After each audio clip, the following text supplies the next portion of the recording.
Hi, Julie Jones from SSB Performance, Smarter, Stronger, Better Mindset Training, here with this week's Mindset Made Simple Tip of the Week, brought to you by Game Day Sportswear. This week we're talking about small choices, small decisions that turn into big things.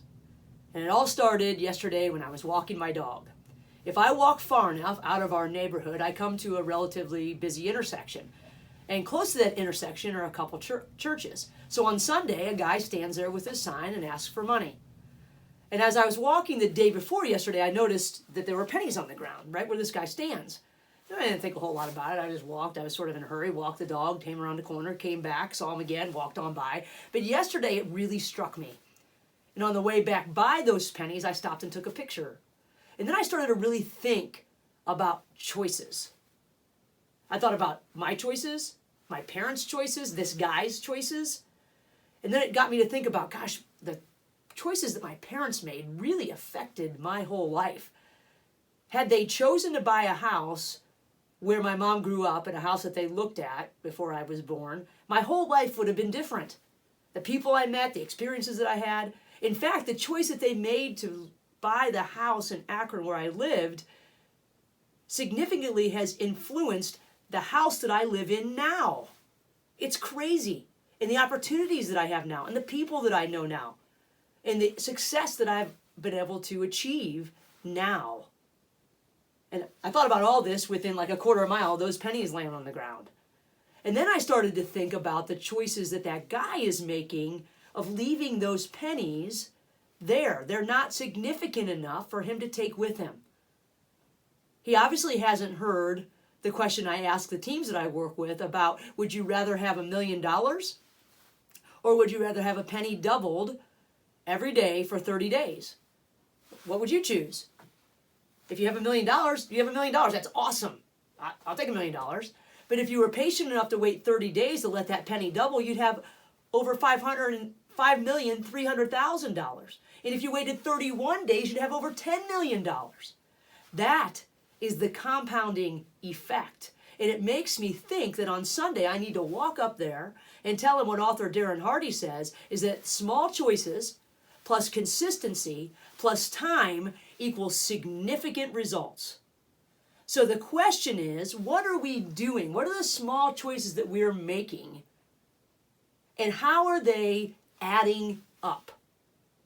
How are they adding up? If you read the book Atomic Habits, you know that James Clear, talks about getting 1% better every day. And that adds to a 37 times increase in whatever it is that you're doing. Can you imagine having 37 times more money in the bank? Or being 37 times more fit? The choices you make today, the seemingly inconsequential choices that you're making today, are going to be amplified each time you make them.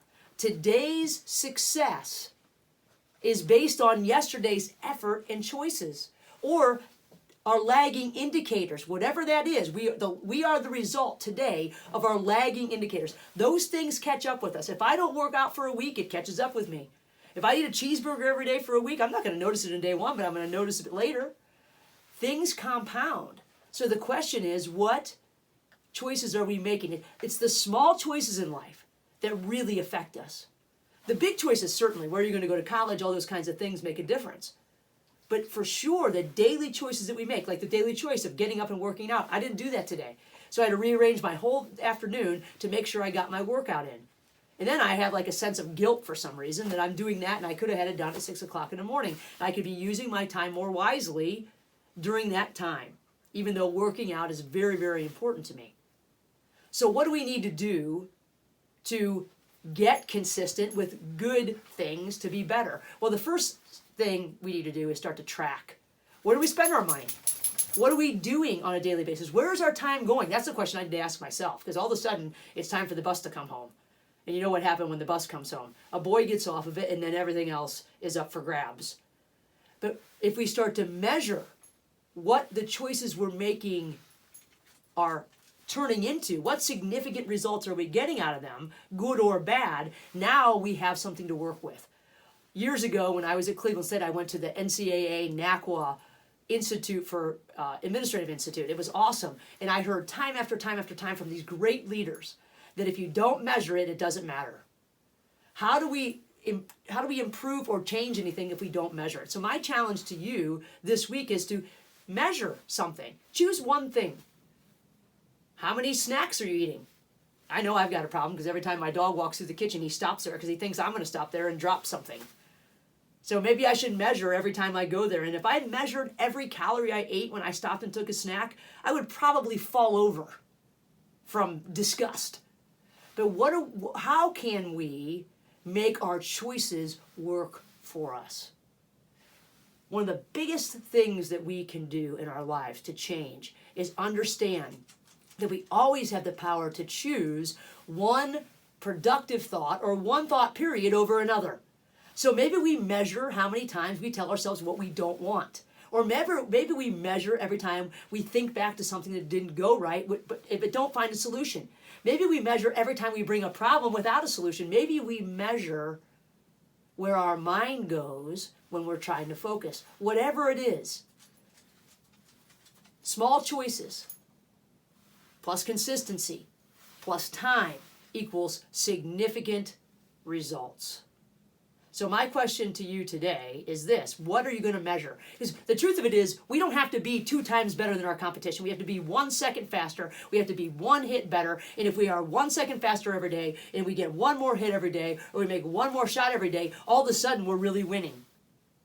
And if that guy kept all those pennies and he kept adding them up and adding them up, he would have something significant. But now my son is going to have those pennies because we're going to walk back up there, not because we need the money, but because it's a lesson that pennies turn into something. Little things make big things happen, as John Wooden has said.